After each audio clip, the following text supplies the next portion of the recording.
Hello, everyone, and welcome back to another episode of our podcast. Today, we have a very exciting topic to discuss. Usually, we talk about history or science, but today, we are going to talk about the modern world. We are going to talk about the internet. Specifically, we are going to talk about one person who has conquered the internet.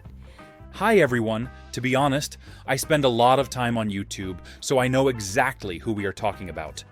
We are talking about Jimmy Donaldson. But the world knows him by a different name. The world knows him as Mr. Beast. That is right.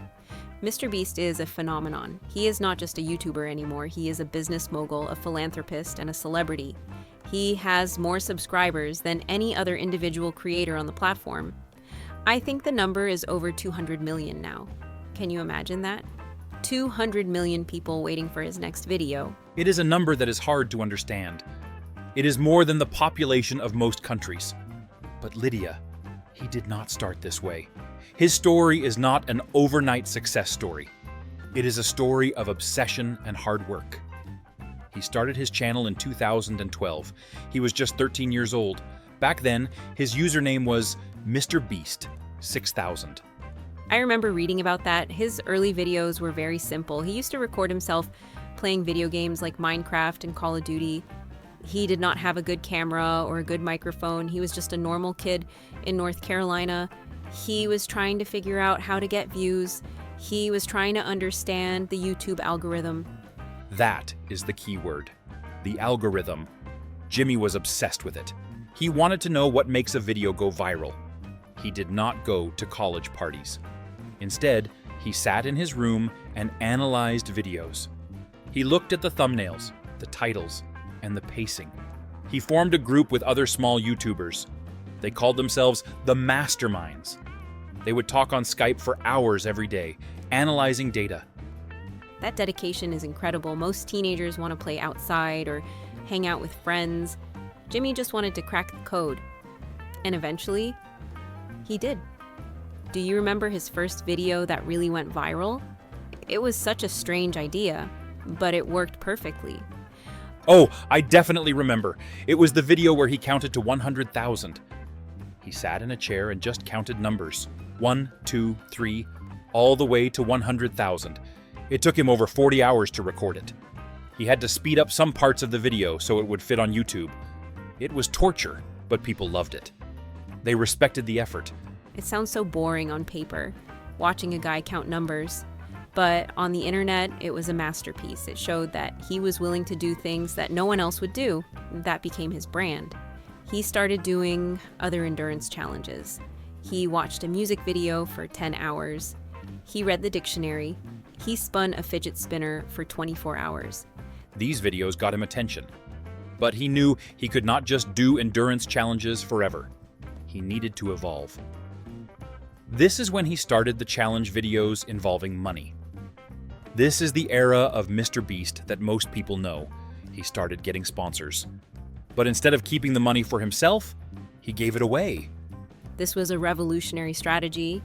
Most YouTubers get a sponsorship deal and buy a nice car or a new house. Jimmy took the money and gave it to a homeless person. He filmed it.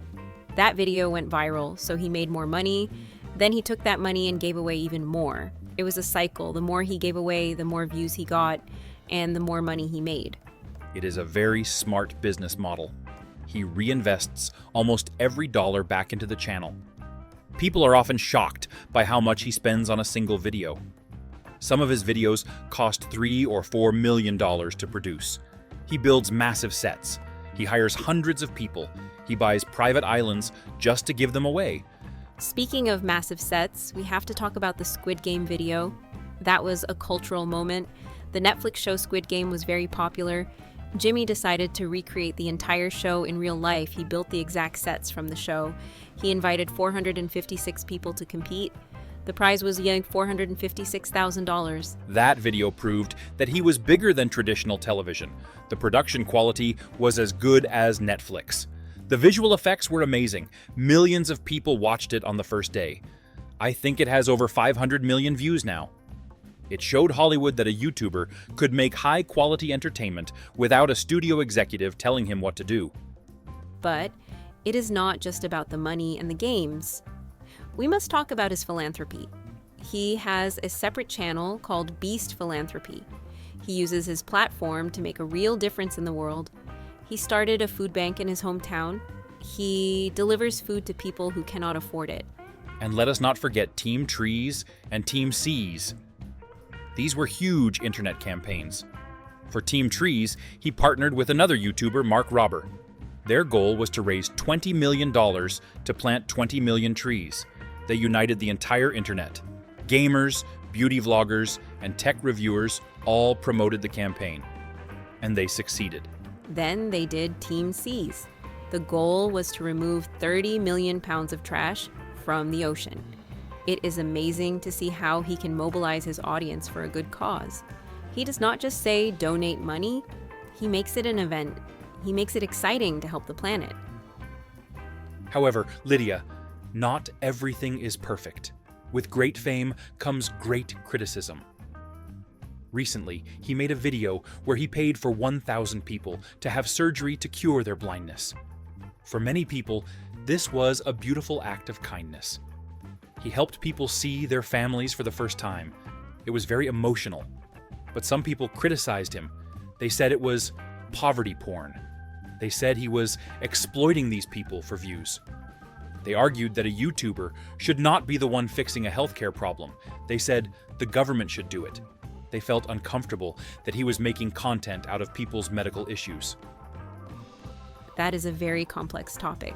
I understand both sides. On one hand, it is sad that people need a rich YouTuber to pay for their surgery. But, on the other hand, those 1,000 people can see now. If Jimmy did not help them, they would still be blind. Jimmy responded to the criticism by saying that he just wants to help. He said he will give away all his money before he dies. I think his intentions are good. He also did a similar video where he helped 1,000 deaf people hear again. He gave them hearing aids. He also gave them money and gifts. You can see the genuine happiness on their faces. I think the criticism often comes from people who are just cynical about success. Let's shift gears a little bit and talk about his team. Mr. Beast is the face of the channel, but he is not alone. He has a group of friends who appear in almost every video. Chandler, Chris, Carl, and Nolan. They are almost as famous as Jimmy. The dynamic between them is very funny. They act like brothers. Exactly. Loyalty seems to be a big part of Jimmy's personality. He also employs a huge number of people in Greenville, North Carolina. He bought a huge studio space there. He has editors, writers, set builders, and security guards. He has turned his small town into a hub for digital media. He could live in Los Angeles or New York, but he chooses to stay home. That keeps him grounded. If he lived in Hollywood, he might lose touch with reality. Staying in North Carolina helps him focus, and focus is what he has. He works all the time. In interviews, he says he does not have a work-life balance. He just works. He loves it. He says he wants to be the biggest YouTuber for as long as possible. He is also expanding into physical products. Have you tried his chocolate bar Feastables? He launched a chocolate company to compete with Hershey's. He said that most American chocolate tastes bad and has too many simple ingredients. So he made a bar with only a few ingredients. And of course, he marketed it like a genius. I have tried it, and it is actually quite good.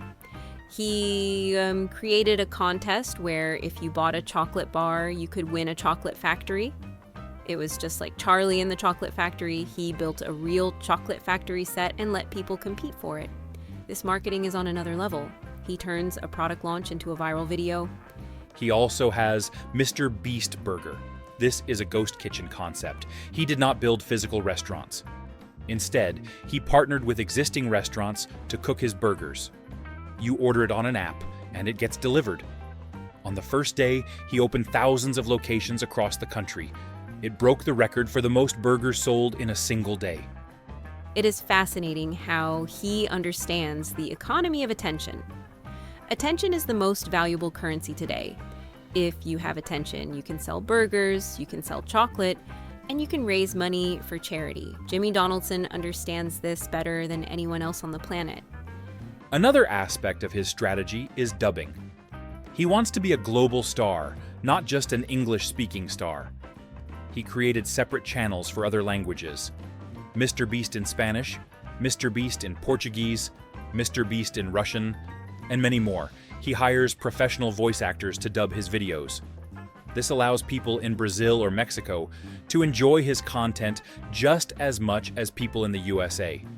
That's so smart. Most YouTubers just put subtitles, but dubbing makes the experience much better. It shows that he thinks globally. He wants to reach every single person on Earth with an internet connection. I heard he even has a team working on AI dubbing to make it faster and cheaper. His editing style has also changed YouTube forever. If you watch a Mr. Beast video, it is very fast. There is a cut every 2 or 3 seconds. The energy is always high. There is no boring moment. If a scene is boring, he cuts it. This is called retention editing. He wants to keep the viewer watching until the very end. Yes, and now every new YouTuber tries to copy him. They shout in the intro. They use big subtitles, they use fast cuts. We call this the Mr. Beastification of YouTube. Some people hate it. They say it ruins creativity. They say it makes all videos look the same. But you cannot deny that it works. It keeps people engaged. I agree. Sometimes I miss the old YouTube where people just sat in front of a camera and talked for 20 minutes. It was more relaxed. Mr. Beast videos are like drinking 5 energy drinks. They are exciting, but they can be exhausting. But Jimmy knows his audience. His main audience is young people, and they have short attention spans.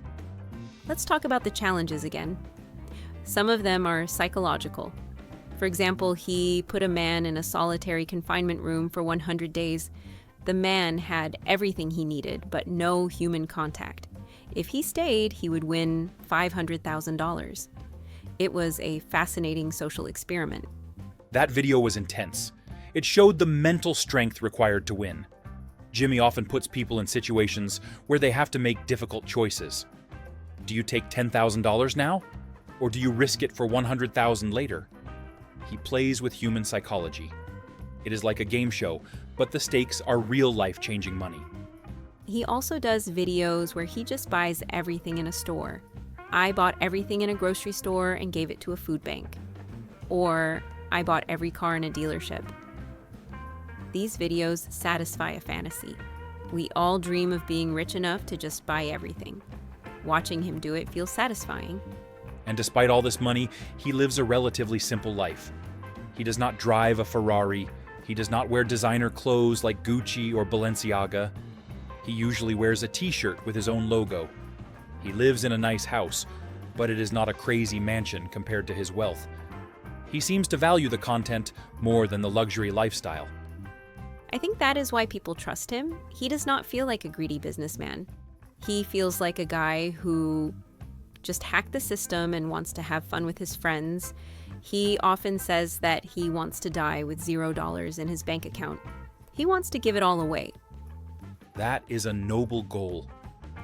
I wonder what the future holds for him. He is still so young. He has accomplished so much before the age of 30. Some people say he might run for president one day. He has joked about it, but with his fan base, he could actually win. That would be wild. President Beast. But for now, I think he is focusing on Amazon.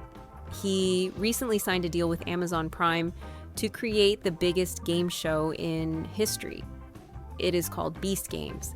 They are going to have 1,000 contestants and a $5 million prize. It is going to be on a streaming service, not just YouTube. This is a huge risk. Transitioning from YouTube to traditional streaming is difficult. The audience is different. The expectations are different. But if anyone can do it, it is Jimmy. He has failed before, but he always learns. He has scrapped videos that cost him $1 million because they were not good enough. He is a perfectionist. That is true. He has high standards. He says that if a video is not a 10 out of 10, he will not upload it. He respects his audience's time. He knows that there are millions of other videos to watch. He wants to be the best option. So, what can we learn from Mr. Beast? I think the main lesson is obsession. If you want to be the best at something, You have to be obsessed. You have to study it, practice it, and live it. You cannot do it halfway. Jimmy gave his entire life to YouTube, and YouTube gave him the world. Also, the lesson of adaptation. He changed his style many times. He went from gaming to challenges to philanthropy. He is never stagnant. He is always looking for the next big thing. In a fast-changing world, adaptability is the most important skill. Exactly. Okay, that's all for today. Thanks for listening. Thank you for your time. Before you go, leave a comment and don't forget to share your ideas with us. See you next time. See you in the next episode. Goodbye.